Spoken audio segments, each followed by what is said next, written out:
नमस्कार दोस्तों, आज 14 सितंबर है, राष्ट्रीय हिंदी दिवस। हिंदी दिवस के पावन अवसर पर मैं doctor Chhotelal Gupta, assistant professor, संसार के समस्त हिंदी प्रेमियों को मेरा प्रणाम। आज के साहित्यिक विचार विमर्श का विषय है मातृभाषा का महत्व। नई शिक्षा नीति के विभिन्न संदर्भों पर व्यापक चर्चाएं हो रही है। इसका एक पक्ष यह है कि प्राथमिक स्तर पर शिक्षा का माध्यम मातृभाषा हो। यह इसलिए महत्वपूर्ण है क्योंकि अधिकांशतः लोग तब विवश दिखाई पड़ते हैं जब उन्हें रोजगार संबंधी आवश्यकताओं और जीवन व्यवहार के लिए किसी विदेशी भाषा को अपनी मातृभाषा के ऊपर वरीयता देनी पड़ती है। जब हम भारतीय संस्कृति और दर्शन के संदर्भ में शिक्षा पर दृष्टिपात करते हैं तो यह शिक्षा जीविकोपार्जन का साधन मात्र बनकर नहीं रह जाती। भारतीय परंपरा में शिक्षा वस्तुतः हमारे जीवन की समग्रता की ओर संकेत करती है, जिसमें धर्म, अर्थ, काम, मोक्ष चारों पुरुषार्थों का समावेश है। मूल्यपरक जीवन के संदर्भ में मातृभाषा की महत्ता पर्याप्त रूप से स्पष्ट है। मातृभाषा सिर्फ एक भाषा नहीं, बल्कि वह माध्यम है जो अबोध बालक बालिकाओं को उनके सांस्कृतिक विरासत से सींचती है। क्योंकि भाषा अपने साहित्य को प्रत्यक्ष रूप से जुड़ी रहती है। प्राथमिक स्तर के संदर्भ में जो बात सबसे महत्वपूर्ण है वह है सीखना और अवधारणात्मक क्षमता को विकसित करना। मातृभाषा का ठोस आधार जिन बच्चों को प्राप्त होता है उनकी अवधारणात्मक क्षमता और चिंतन की पद्धति अधिक पुष्ट और विकसित देखी जाती है। मातृभाषा में अध्ययन से बच्चे तेजी से सीखते हैं क्योंकि सोच, विचार, चिंतन की स्वाभाविक प्रक्रिया मातृभाषा के द्वारा ही संभव हो पाती है। नई शिक्षा नीति में मातृभाषा में शिक्षा का एक ठोस हेतु यह भी बताया गया है कि अंग्रेजी देश की आबादी के मात्र 15 से 16% लोगों द्वारा ही व्यवहार में आती है। ऐसे में मातृभाषा में शिक्षा अधिकांश नागरिकों की शिक्षा संबंधी हितों को ध्यान में रखने की दृष्टि से समुचित है। यह भी ध्यान रहे कि आज जितने भी देश विश्व में उन्नत हुए हैं वे अपनी मातृभाषा में पढ़कर ही हुए हैं। मातृभाषा राष्ट्र की संस्कृति, दर्शन, इतिहास और धर्म का वाहक होती है।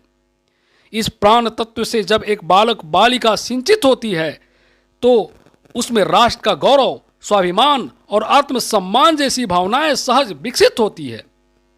यद्यपि अन्य भाषाओं के अध्ययन में नई शिक्षा नीति में कहीं कोई गतिरोध नहीं है, किंतु यह बात भी स्पष्ट है कि भाषा के साथ जुड़ा हुआ साहित्य हमारे विचारों को प्रभावित करने की पर्याप्त क्षमता रखता है।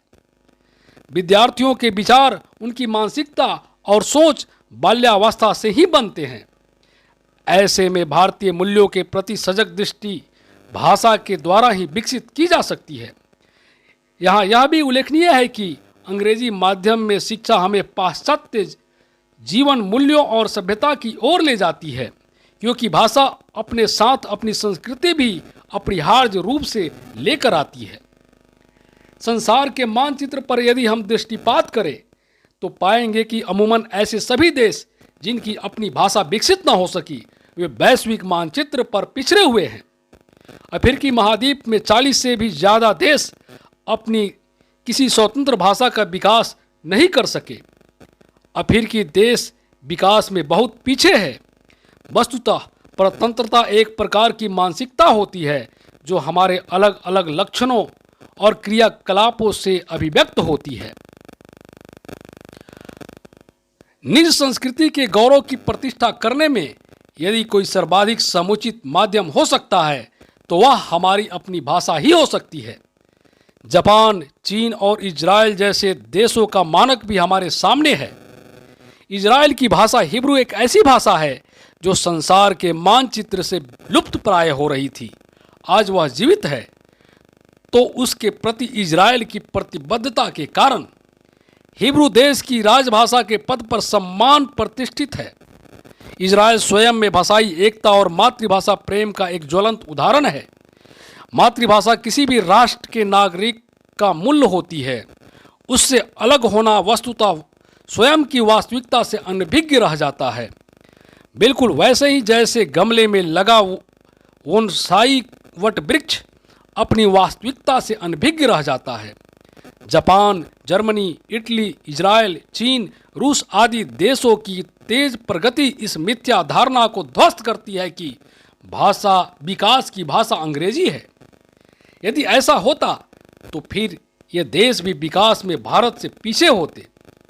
शिक्षा के संदर्भ में राष्ट्रपिता महात्मा गांधी के विचार यहाँ उल्लेखनीय है कि मातृभाषा से इतर छात्रों पर अंग्रेजी भाषा लादना वास्तव में विद्यार्थी समाज के प्रति एक कपटपूर्ण वृत्ति है। राष्ट्रपिता ने इस बात को भी स्पष्ट रूप से कहा था कि विदेशी माध्यम बच्चों पर अनावश्यक दबाव डालने, रटने और नकल करने की प्रवृत्ति को प्रोत्साहन देने के साथ उनकी स्वयं की मौलिकता को भी धीरे धीरे समाप्त करता है। निश्चित रूप से इसके पीछे उनके समूचे जीवन का अनुभव और उनकी गहरी सोच थी, जो इस तथ्य की ओर संकेत करती है कि विचार एवं अवधारणा संबंधी क्षमता का कौशल मातृभाषा में एक बालक के अंदर जिस तरह पनपता है, वह कोई अन्य भाषा कभी नहीं कर सकती। आइए राष्ट्रकवि मैथिली शरण गुप्त की इन पंक्तियों के साथ मातृभाषा के प्रति सच्ची श्रद्धा और प्रेम को जगाने का संकल्प लें। मेरी भाषा में तोते भी जब राम राम कहते हैं, मेरे रोम रोम में मानो सुधा स्रोत तब बहते हैं। सब कुछ छूट जाए पर मैं अपनी भाषा कभी न छोड़ूंगा, वह मेरी माता है, उससे नाता कैसे तोड़ूंगा।